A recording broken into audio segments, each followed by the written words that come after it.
This is the last tracked position of the Galaxy Leader.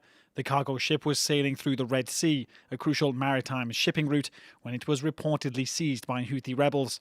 They say they hijacked the ship over its connection with Israel and took its crew hostage. We urge all countries whose nationals operate in the Red Sea to refrain from any work or activity with Israeli ships or ships owned by Israelis. Israel insists the Galaxy Leader is British-owned and Japanese-operated, but public shipping databases link the ship's owners to Raycar Carriers, a group founded by Abraham Ungar, who's one of the richest men in Israel. Yemen's Houthis are part of a broader regional alliance, which includes Lebanon's Hezbollah and Iranian-backed militias in Iraq that are hostile to Israel and the US. They've already launched several missile and drone attacks on Israel.